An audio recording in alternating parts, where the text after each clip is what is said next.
Hello friends, fun step to success channel में आपका स्वागत है। कैसे हैं आप सब? आई होप आप सब अच्छे होंगे। आज हम 9th क्लास की पॉलिटिकल साइंस का सेकंड चैप्टर देखने वाले हैं, चुनावी राजनीति। यदि इससे पहले के चैप्टर अभी तक आप लोगों ने नहीं देखे हैं तो आप चैनल पर जाकर देख सकते हैं। तो आइए चैप्टर स्टार्ट करते हैं। सबसे पहले हम इसमें चुनाव के विषय में जानेंगे। तो चुनाव एक ऐसी व्यवस्था है जिसमें लोग नियमित अंतराल पर अपने प्रतिनिधियों को चुन सकते हैं और उन्हें बदल भी सकते हैं। हमें चुनाव की ज़रूरत क्यों होती है? तो चुनाव लोगों को सरकार के कामकाज का फैसला करने का अवसर देती है। सरकार और कानून का दिशा निर्देश करने वाली पार्टी का चुनाव करने के लिए, वहीं सरकार बनाने और देश के लिए बड़े फैसले लेने के लिए कानून बनाने वालों का चुनाव करने के लिए बड़े समुदाय में लोग साथ बैठकर रोज फैसला नहीं ले सकते हैं। इसीलिए मतदान के द्वारा जनता अपने प्रतिनिधि का चुनाव करती है और ये प्रतिनिधि जनता के हित में निर्णय लेते हैं। वहीं लोग अपने पसंद के उम्मीदवार को चुन सके, इसके हेतु भी चुनाव अनिवार्य हो जाता है। चुनाव को लोकतांत्रिक मानने के आधार क्या हैं? स्वतंत्र और निष्पक्ष चुनाव, वहीं सभी को मताधिकार मिला हो, एक वोट एक मूल्य, चुनाव का विकल्प उपलब्ध हो तथा नियमित अंतराल पर चुनाव हो एवं लोगों को इच्छा अनुसार अपना शासक चुनने का पूर्ण अधिकार हो। यहाँ के चुनावों को लोकतांत्रिक कहा जाता है। आगे है राजनीतिक प्रतिद्वंदिता। चुनाव का मतलब राजनीतिक प्रतियोगिता है। इसके कई नुकसान भी हो सकते हैं, जैसे हर बस्ती हर घर में बंटवारे जैसी स्थिति उत्पन्न हो सकती है। विभिन्न दल के लोग तथा नेता एक दूसरे के खिलाफ आरोप प्रत्यारोप करते हैं। वहीं चुनाव जीतने के लिए तरह तरह के हथकंडे अपनाते हैं, जिसके कारण समाज की सेवा करने की चाह रखने वाले अच्छे लोग चुनाव में नहीं आते हैं। वहीं नियमित चुनाव मुकाबले का लाभ, अर्थात नियमित चुनाव से हमें क्या लाभ होते हैं? तो राजनीतिक दल व सत्ता को लाभ मिलता है।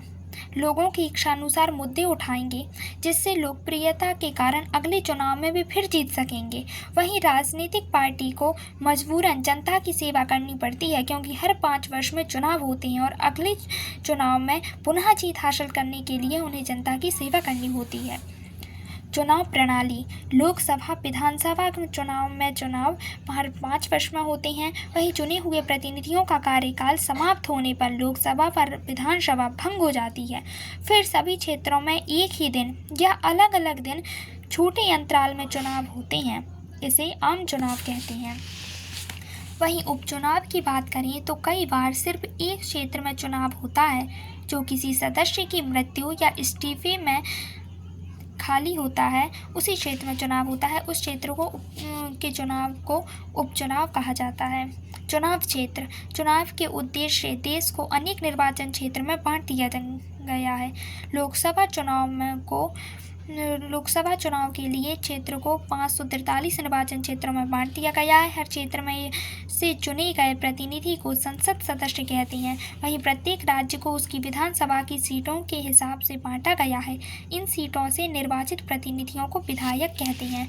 वहीं पंचायत व नगर पालिका में पंचायत को कई वार्डों में बांटा जाता है, जो छोटे छोटे निर्वाचन क्षेत्र हैं। प्रत्येक वार्ड से पंचायत या नगर पालिका के लिए एक सदस्य का चुनाव होता है।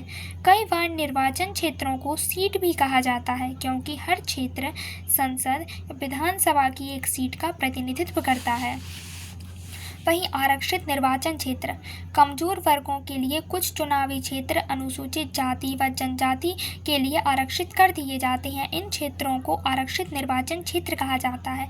जैसे 26 जनवरी 2019 की स्थिति के अनुसार लोकसभा में 84 सीटें अनुसूचित जाति तथा 47 सीटें अनुसूचित जनजाति के लिए आरक्षित थीं। वहीं ग्रामीण व शहरी स्थानीय निकायों में 1/3 सीट महिलाओं के लिए आरक्षित है।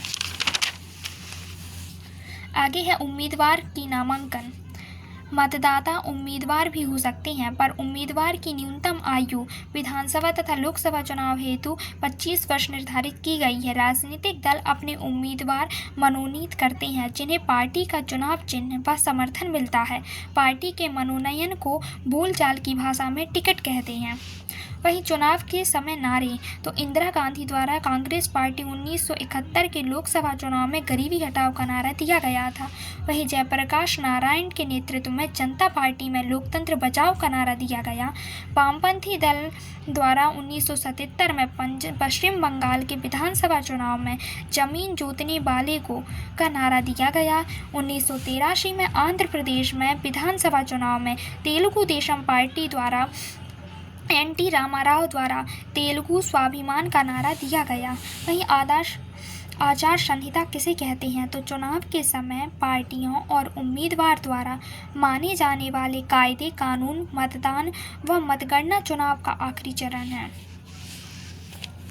हमारे देश में चुनाव एक स्वतंत्र व ताकतवर चुनाव आयोग द्वारा कराए जाते हैं। इसे न्यायपालिका के समान ही आज़ादी प्राप्त है। मुख्य निर्वाचन आयुक्त की नियुक्ति भारत के राष्ट्रपति करते हैं। एक बार नियुक्त होने के बाद निर्वाचन आयुक्त राष्ट्रपति या सरकार के प्रति जवाबदेह नहीं रहता है।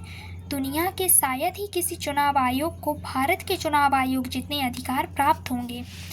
वहीं निर्वाचन आयोग के विषय में पढ़ेंगे तो सरकार प्रशासन को गलती के लिए फटकार दे सकता है। यह इसके कार्य हैं चुनाव प्रक्रिया संचालन के हर पहलू पर निर्णय देना, वहीं आदर्श चुनाव संहिता को लागू करवाना, सरकार को दिशा निर्देश मानने का आदेश देना, अगर लगता है कि मतदान ठीक से नहीं हुआ है तो वहां फिर से मतदान का आदेश दिया जा सकता है निर्वाचन आयोग द्वारा। निर्वाचन आयोग का गठन 1950 में हुआ था और पहले चुनाव आयुक्त सुकुमार सेन थे तथा पहला चुनाव 1952 में हुआ था। आचार संहिता के अनुसार इन कार्यों की मनाही होती है, जैसे मतदाता को प्रलोभन देना, घूस देना या धमकी देना। वहीं उनसे जाति धर्म के नाम पर वोट मांगना, चुनाव अभियान में सरकारी संसाधनों का इस्तेमाल करना। आगे है लोकसभा चुनाव में एक निर्वाचन क्षेत्र में 25 लाख या विधानसभा चुनाव में 1 लाख रुपए से ज़्यादा खर्च करना। वहीं चुनाव प्रचार के लिए किसी धर्म स्थल का उपयोग नहीं किया जा सकता है।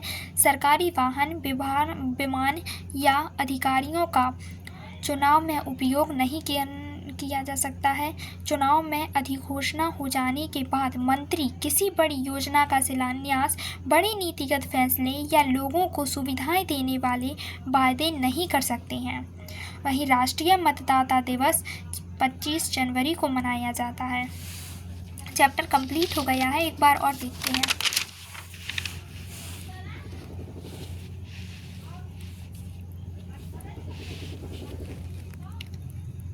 यदि आप लोगों को नोट्स पसंद आए हों तो वीडियो को लाइक, शेयर और चैनल को सब्सक्राइब करना ना भूलें।